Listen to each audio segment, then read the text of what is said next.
नमस्कार। आज के इस वीडियो में हम लोग मानव भूगोल के अंतर्गत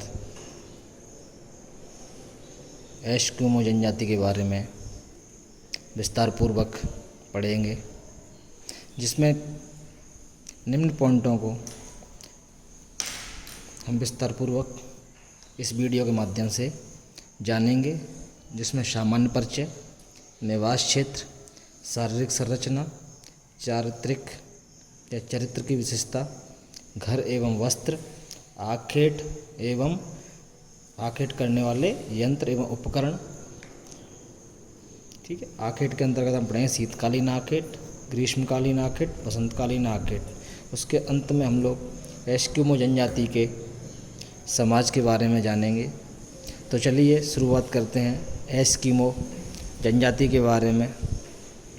तो जैसा कि मैंने आप लोगों को पहले ही या पिछली वीडियो में बताया था कि एस्किमो एक ध्रुवीय प्रदेशों की जनजाति है। एस्किमो का साधारण अर्थ होता है कच्चा मांस खाने वाला, अर्थात जैसा कि आप लोग समझ ही सकते हो कि जब ये लोग ध्रुवीय या बर्फ़ के क्षेत्रों में निवास करते हैं, वहाँ पर आग जलाना या आग जला के मांस को पका के खाने में कितनी कठिनाइयाँ होंगी, इसीलिए यह लोग कच्चा मांस खाते हैं, जिसके कारण एस्किमो को कच्चा मांस खाने वाली जनजाति भी कहा जाता है। इनकी संपूर्ण अर्थव्यवस्था आखेट अर्थात शिकार पर ही निर्भर रहती है।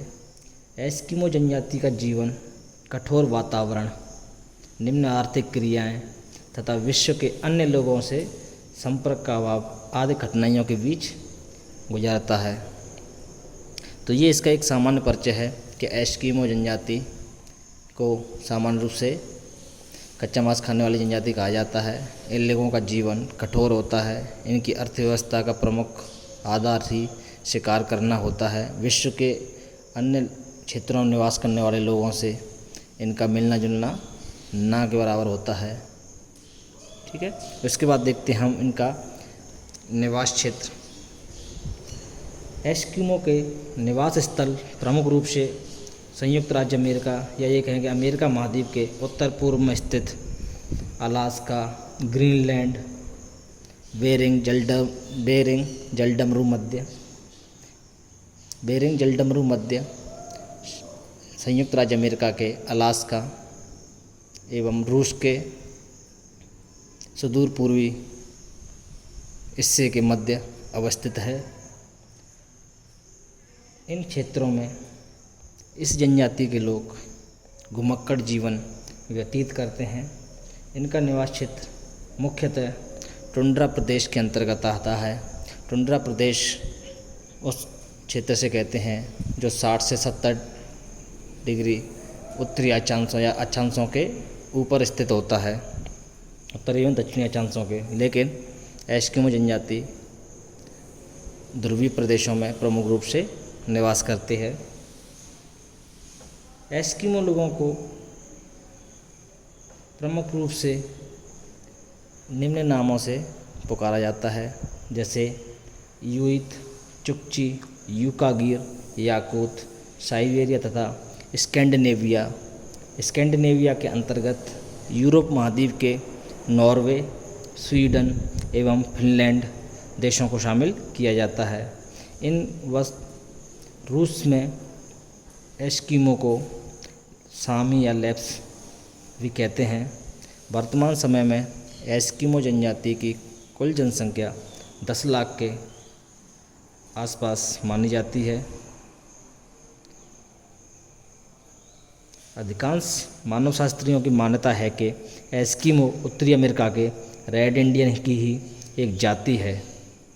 उसके बाद देखते हैं हम एस्किमो जनजाति की शारीरिक संरचना के बारे में। एस्किमो जनजाति के लोगों का रंग भूरा पीलापन लिए हुए होता है। चेहरा गोल एवं चौड़ा होता है। शरीर ढील ढोल कुछ बेढंग सा होता है। आँखें काली एवं छोटी होती हैं। नाक चपटी होती है। गाल गोल, मुंह चौड़ा, जबड़े भारी, दांत सफ़ेद होते हैं एवं मजबूत होते हैं। दांत सफ़ेद एवं मजबूत तो होंगी भाई, क्योंकि कच्चा मांस खाते हैं। ये मझले कद के होते हैं। इनका शरीर अष्टपुष्ट होता है, परंतु प्राय कमर के नीचे का भाग इनका कम अष्टपुष्ट होता है। एस्किमो लोगों के बाल पूर्ण रूप से काले होते हैं। ये अपने बाल कभी नहीं कटवाते हैं। स्त्रियां अपने बालों को सिर के ऊपर एक प्रकार के जूड़े के आकार में बांधे रहती हैं। उसकी सजावट के लिए रंगीन फीते भी काम में लाती हैं। यह इस प्रकार से एस्किमो लोगों की यह शारीरिक संरचना होती है। उसके बाद हम देखते हैं चारित्रिक विशेषताएं। एस्किमो जनजाति विकट से विकट संकट का सामना करने में भी अपनी स्थिरता, गंभीरता एवं विवेकपूर्ण बुद्धि को अड़ग बनाए रखते हैं। तो जैसा कि आप लोग जानते ही हैं, जैसा हमने पहले देखा या पढ़ा कि एस्किमो जनजाति का जीवन हर समय कठिनाइयों से भरा रहता है, जिसके कारण ये अपनी स्थिरता और विवेक बुद्धि को ऐसी कठिन परिस्थितियों में भी अडिग बनाए रहते हैं। एस्किमो विश्व में सबसे अधिक हंसमुख, प्रसन्नचित्त माने जाते हैं। इनका स्वभाव एक बालक की तरह एकदम सरल, निष्कपट एवं मधुर होता है।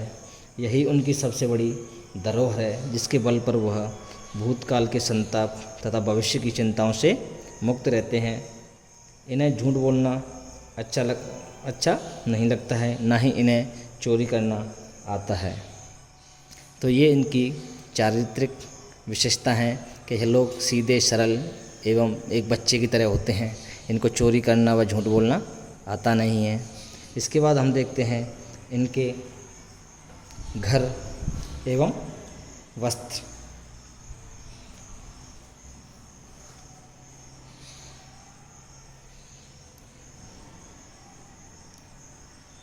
तो जैसा कि आप लोग वैसे सामान्य तौर पर सुनते ही होंगे कि इग्लू क्या होता है। एस्किमो जनजाति के लोगों का बर्फ़ का बना हुआ घर होता है।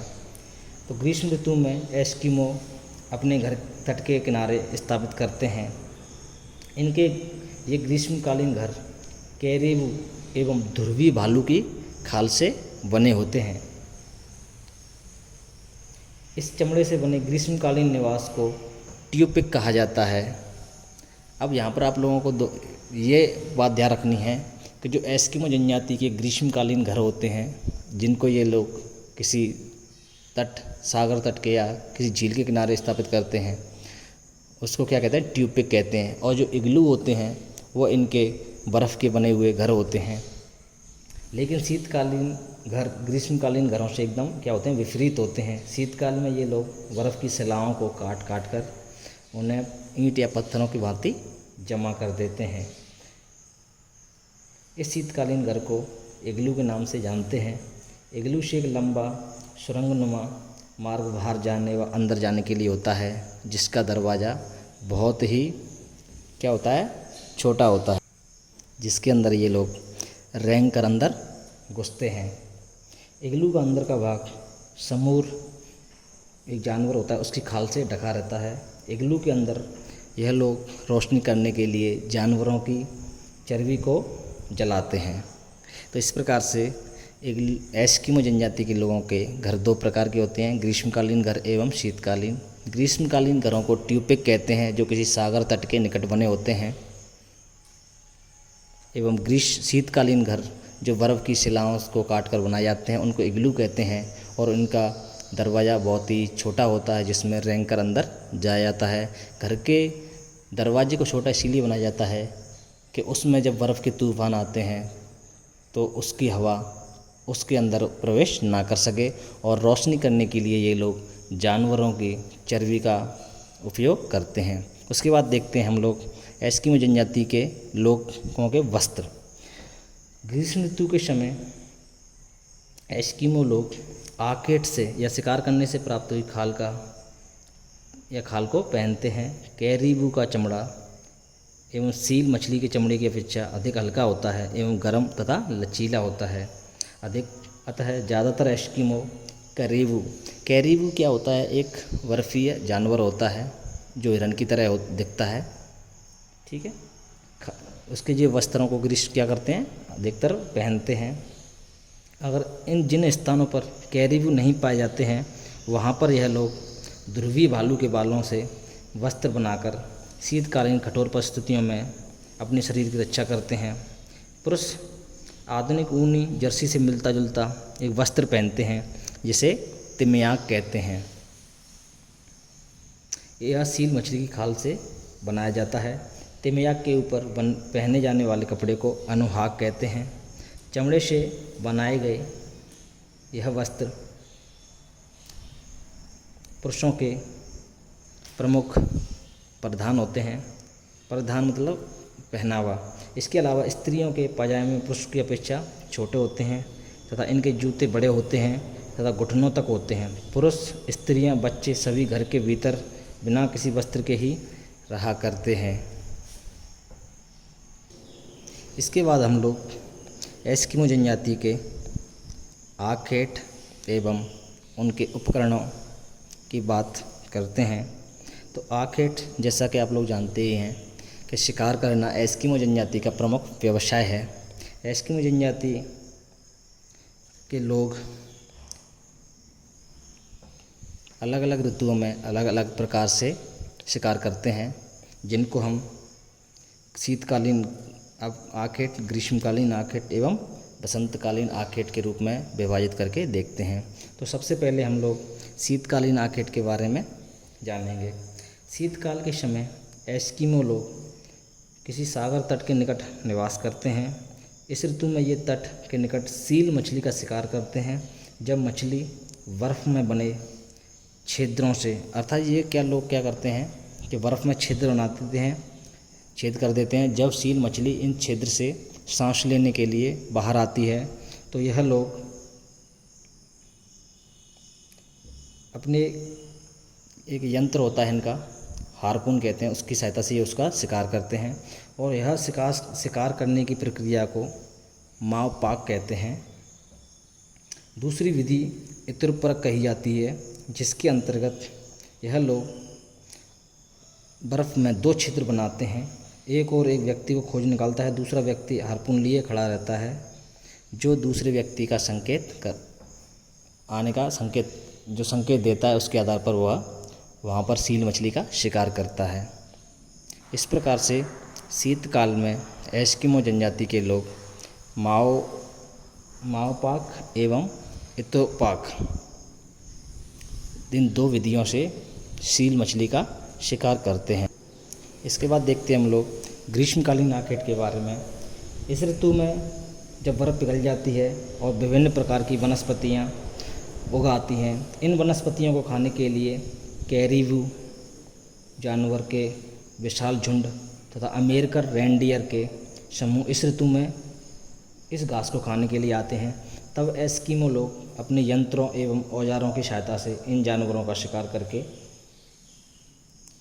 करते हैं, या ये कहें कि इन एस्किमो जनजाति के लोग इन जानवरों का अपने कुत्तों की सहायता से शिकार करते हैं। एस्किमो लोगों के लिए ग्रीष्म ऋतु में शिकार की कमी नहीं रहती है, लेकिन शीतकाल में कभी कभी ये लोग 10 दिन तक इनको शिकार नहीं मिलता है और ये भूखे ही रहते हैं। कभी कभी तो अकाल की स्थिति उत्पन्न हो जाती है तथा कई लोग इस दौरान अपनी जान गंवा बैठते हैं। अंत में सब देखते हम बसंतकालीन आखेट के बारे में। बसंतकालीन या ये कहें कि मार्च में जब दिन बड़े होने लगते हैं तो एस्किमो लोग या एस्किमो परिवार सील मछली के आखेट के लिए निकल पड़ते हैं। जब सील मछली अपने श्वास लेने के लिए छिद्र से बाहर निकलकर धूप सेकने आती है तो यह लोग उनका शिकार बड़े आराम से कर लेते हैं। बसंतकालीन आखेट को उत्तक के नाम से जाना जाता है। एस्किमो अपने शिकारी कुत्तों के साथ सील मछली का शिकार करता है। इसके अतिरिक्त इस ऋतु में कैरीबू एवं कस्तूरी बैल का भी ये लोग शिकार करते हैं। इस ऋतु में चमड़े से बनी नाव, जिसे कयाक कहते हैं, का भी उपयोग ये लोग आवागमन के लिए करते हैं। इसके बाद हम लोग एस्किमो जनजाति के उपकरणों या यंत्रों की बात करते हैं, तो जिसमें सबसे पहले हम बात करते हैं कयाक। किसकी बात करते हैं? कयाक। कयाक क्या है? बसंत काल में जब यह लोग सील मछली का शिकार करते हैं तो एक स्थान से दूसरे स्थान पर जाने के लिए चमड़े की बनी हुई एक नाव होती है जिसकी लंबाई 5 से 6 मीटर होती है, उसे कयाक कहते हैं। उसके बाद दूसरा इनका जो कहें कि उपकरण है उसे कहते हैं उमयाक। उमयाक स्त्रियों द्वारा उपयोग में ली जाने वाली नाव को हम उमयाक कहते हैं। उमयाक क्या है? स्त्रियों द्वारा शिकार करने के लिए उपयोग में ली जाने वाली चमड़े की नाव होती है। उसके बाद होता है इनका यंत्र, तीसरा यंत्र इनका हार्पून। यह हथियार एस्किमो जनजाति का महत्वपूर्ण होता है, जिसका उपयोग यह लोग शिकार करने के लिए करते हैं। यह एक कठोर लकड़ी की लंबी नोक जो 4 फुट या 5 फुट के आसपास लंबी होती है उसका बना होता है। एक हाथी का, जिसमें हाथी दांत का उपयोग होता है। हड्डी से बने हार्पून का सिरा होता है जिसकी सहायता से ये लोग शिकार करते हैं। एक भाले की तरह होता है जिसका उपयोग तीर फेंकने या भाला फेंकने के लिए करते हैं। आप लोग बस यहाँ पे यही जान लो कि हार्पून एक एस्किमो जनजाति का शिकार करने का उपकरण होता है जिसमें हाथी दांत, लकड़ी या चमड़े का बना होता है, जिसके माध्यम से ये लोग समुद्री शिकार करते हैं, जिससे भाला फेंक या तीर फेंकने में उपयोग में लेते हैं। इसके अलावा जो चौथा इनका उपकरण होता है प्रमुख, वो होता है स्लेज गाड़ी। जैसा आपने नाम सुना ही होगा, स्लेज या शीत ऋतु में बर्फ़ पर यात्रा करने हेतु एवं ग्रीष्म ऋतु में चिकने दलदली टुंड्रा प्रदेश में एक स्थान से दूसरे स्थान पर जाने के लिए इसका उपयोग किया जाता है। स्लेज गाड़ी व्हेल मछली की हड्डियों अथवा लकड़ियों से बनाई जाती है, जिसमें चमड़े की रस्सी जुड़ी होती है। इसके लिए 12 सिंगे के मुड़े हुए सींगों का उपयोग हैंडल के तौर पर करते हैं। स्लेज गाड़ी को खींचने के लिए 5 से 6 कुत्तों का दल होता है। सबसे अधिक शक्तिशाली और उत्साही कुत्ते को ये आगे लगाते हैं या अगुवा के रूप में आगे खड़े करते हैं एवं कमज़ोर तथा ये कहें कि जो कमज़ोर कुत्ते हैं उनको स्लेज के निकट रखा जाता है, अर्थात पीछे रखा जाता है। कुत्तों को सील मछली का मांस खिलाया जाता है। जहाँ कुत्तों का अभाव पाया जाता है वहाँ पर स्लेज गाड़ी को रेंडियर खींचते हैं। रेंडियर लंबी यात्राओं तथा धीमे स्थानांतरण के लिए अधिक उपयोगी होते हैं, जबकि कुत्ते तीव्र गति के साथ कम दूरी के लिए अधिक उपयोगी होते हैं तथा आखेट यात्राओं के लिए अधिक इनका ही उपयोग किया जाता है। अतः समय अनुसार कुत्ते और रेंडियर का उपयोग किया जाता है। इसके बाद हम बात करते हैं एस्किमो जनजाति के समाज के बारे में। एस्किमो जनजाति का समाज एक पितृवंशी समाज है, जिसमें सबसे अधिक आयु के पुरुष को सर्वाधिक सम्मान दिया जाता है। वृद्ध पुरुष प्रत्येक समूह के बड़े लोगों में सर्वाधिक योग्यता वाला व्यक्ति होता है। वह बुजुर्ग व्यक्ति मछली पकड़ने का स्थान निर्धारित करता है और शिकार करके जो भी कबीला लेके आता है उस शिकार को वह लोग समाज के सबसे वृद्ध पुरुष को सौंप देते हैं, जिसका बंटवारा उस समाज का या उस समाज के जो बुजुर्ग व्यक्ति है उसकी पत्नी करती है। एस्किमो जनजाति में बहुपत्नी प्रथा का प्रचलन है। यह लोग प्रसन्नचित्त व समाज में घुल मिल के रहते हैं। ग्रीष्मकाल के समय एस्किमो जनजाति के अनेक दल आपस में मिलकर उत्सव समारोह मनाते हैं। ऐसे अवसरों पर इनमें आखेट तथा युवाओं के बीच शक्ति परीक्षण तथा जादूगरों के बीच जादुई शक्ति की प्रतिस्पर्धाएं आयोजित की जाती हैं। एस्किमो जो जनजाति जो साइबेरिया में निवास करती है वह कुछ स्तर पर मौन व्यापार भी करते हैं। अधिकतर मौन व्यापार पिग्मी जनजाति में माना जाता है कि वही लोग निकटवर्ती किसानों के साथ मौन व्यापार करते हैं, लेकिन साइबेरिया प्रदेश के अंतर्गत जो एस्किमो निवास करते हैं वह भी मौन व्यापार कुछ हद तक करते हैं।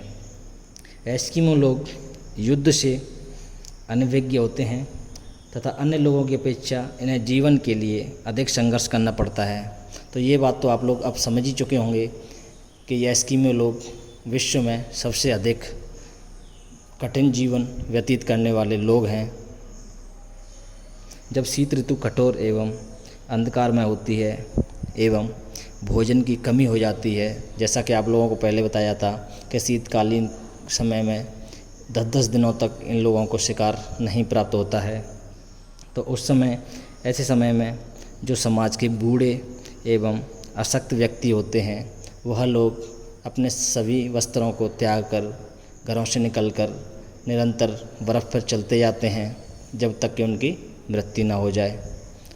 तो यह बड़े ही दुख की बात है कि ये इन लोगों का जीवन जब भोजन की अनुपलब्धता में इस प्रकार ख़त्म होता है, तो इससे हमें एक सीख लेनी चाहिए कि हमें भोजन की बर्बादी नहीं करनी चाहिए, क्योंकि विश्व में बहुत से ऐसे लोग हैं जिनको खाने के लिए दिन में कुछ भी नहीं प्राप्त होता है।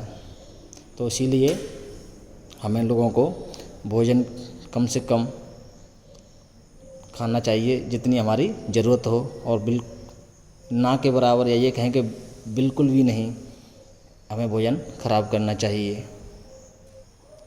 और सबसे अंत में हम लोग आधुनिक जीवन से जुड़ाव के बारे में एस्किमो जनजाति का वर्तमान, या ये कहें कि आधुनिक समाज से एस्किमो जनजाति का कितना संपर्क है उसके बारे में जानते हैं। तो एस्किमो लोग वर्तमान समय में जैसे जैसे यूरोप वासियों तथा अमेरिका या अमेरिकन लोगों के संपर्क में आते जा रहे हैं, वैसे वैसे इनकी जीवन शैली में भी धीरे धीरे परिवर्तन आता जा रहा है। इनकी परंपरागत जीवन शैली इनके संपर्क में आने से तीव्रता के साथ बदल रही है। यह लोग भरण पोषण अर्थव्यवस्था से तंग आने लगे हैं, क्योंकि इन लोगों को शिकार के लिए कभी शीतकालीन के समय मिलती नहीं है और इतनी मेहनत करनी पड़ती है। तो इस कारण से यह अपनी अर्थव्यवस्था से तंग आ चुके हैं और समूर का व्यापार करने लगे हैं। समूर जो जानवर होता है उसका शिकार करके उसका ये व्यापार करते हैं, तथा यह लोग अपनी आवश्यकताओं से अधिक समूर वाले पशुओं की खाल का उत्पादन करते हैं, तथा इनके प्रदेशों में खनिजों के भंडार पाए जाते हैं, या भंडारों का पता चलने के पश्चात यह लोग शस्त्रों का उपयोग करने लगे हैं। तथा अब वर्तमान कहा जाए तो ओवरऑल यही है कि लोग खदान, हवाई क्षेत्र, राडार स्टेशनों के निर्मित भवनों में अब निवास करने लगे हैं आधुनिक यूरोप वासियों एवं अमेरिकन के संपर्क में आने के बाद। यद्यपि इनका जीवन परिवर्तित हो रहा है, फिर भी आर्कटिक प्रदेश में भौतिक पर्यावरण की भूमिका असाधारण रूप से महत्वपूर्ण है। तो इस प्रकार से आज के इस वीडियो में हमने जाना कि एस्किमो जनजाति का निवास क्षेत्र, सामान्य परिचय, शारीरिक संरचना, चारित्रिक विशेषताएं, वस्त्र, घर, आखेट, उपकरण, आखेट के प्रकार एवं सामाजिक विशेषताएं तथा आधुनिक समाज के साथ इनका संपर्क। तो उम्मीद करता हूं कि आप लोगों को आज के इस वीडियो के माध्यम से एस्किमो जनजाति के बारे में जानकारी प्राप्त हुई होगी। धन्यवाद। अगले वीडियो में हम लोग विश्व की एक दूसरी जनजाति के बारे में पढ़ेंगे।